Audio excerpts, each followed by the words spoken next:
All right, today I want to talk a little bit about the real reason people hate D&D 4th edition. I think I've got a theory here as to why, an underlying reason, a root cause which gets to all the 4E hate.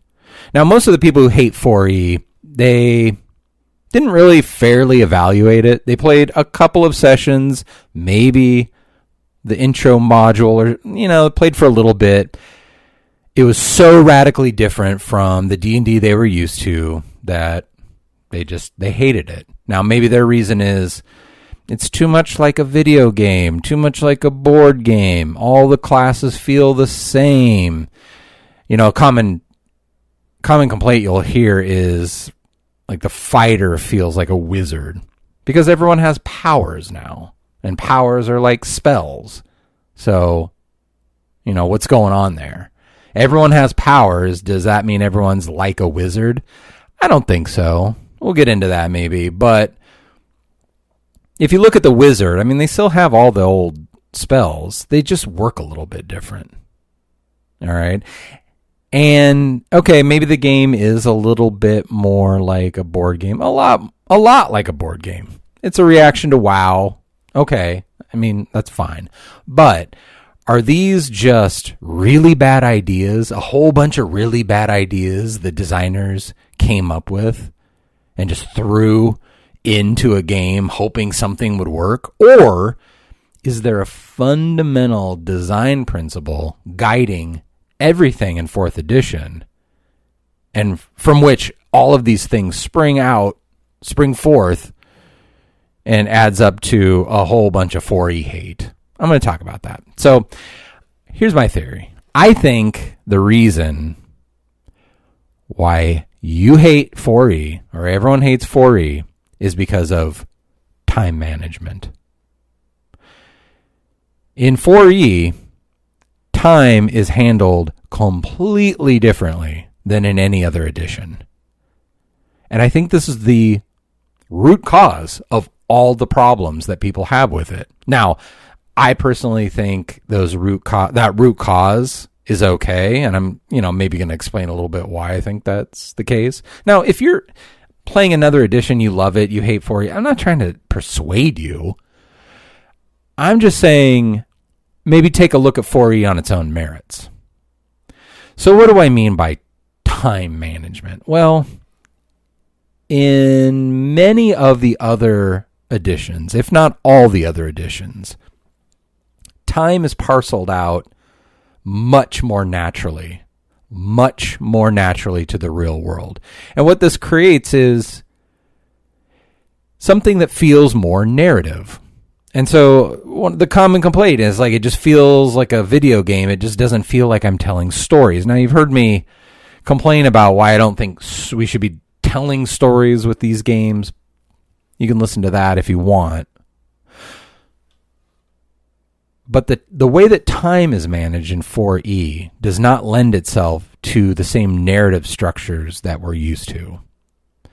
So think about it. In all the other editions, there is maybe the concept of downtime, what your character is able to do in between sessions and how long that takes, travel times. In AD&D, they had it worked out to how long your torch lasts in the dungeon and how fast you can go if you're carefully searching, and you could really compute ahead of time how much exploration and combat time you had in a dungeon.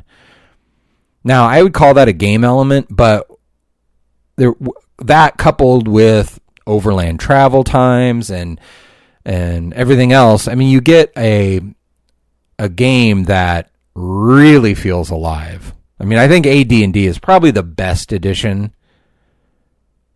So, this is not a knock against AD&D at all. And 5th edition had downtime where you could carouse and, do all these things like D&D of old.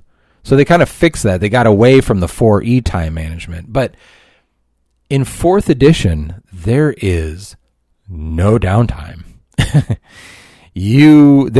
I mean, there's downtime, but everything between encounters is left to DM's discretion to set a skill challenge and to tell you how much time everything took.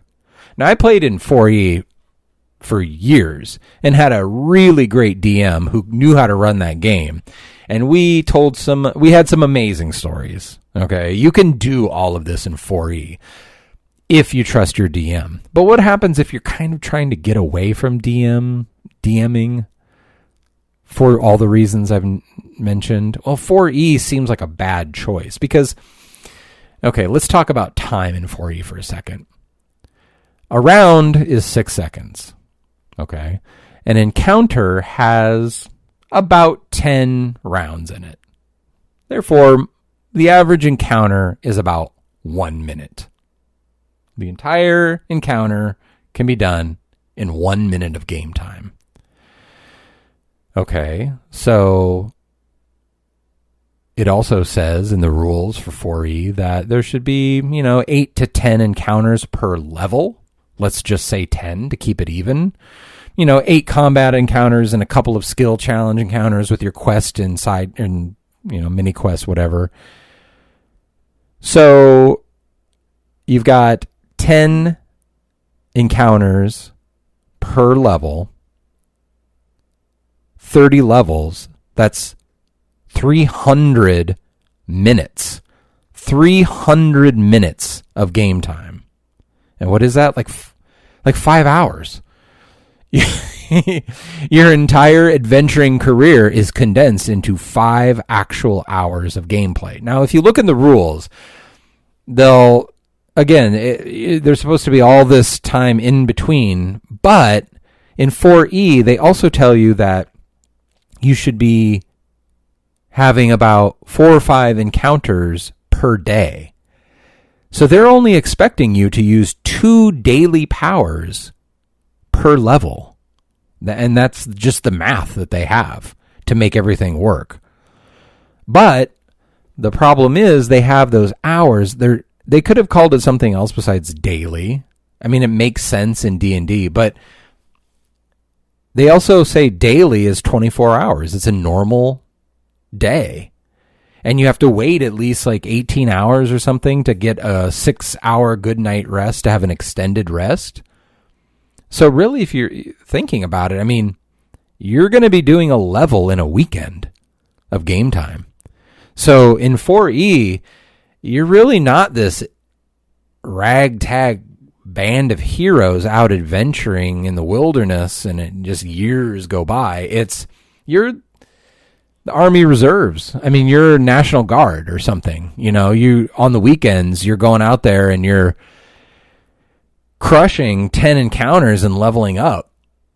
Saturday and Sunday, maybe a long weekend like a Friday, Saturday, Sunday, or Labor Day or something. You can get in some more encounters, but really you're crushing a level on the weekends. And everything else that people complain about, the reason why the powers are balanced that way, the reason why it doesn't feel like a story, the reason it just doesn't feel like old D&D or D&D at all, and like a completely different game, is because of this. It's because of time management. So chew on that, I guess. I mean, I think 4E has a lot of benefits, and I think that there's a way to play this game successfully, and I'm going to talk more about that in another episode, but think about it. Let me know what you think.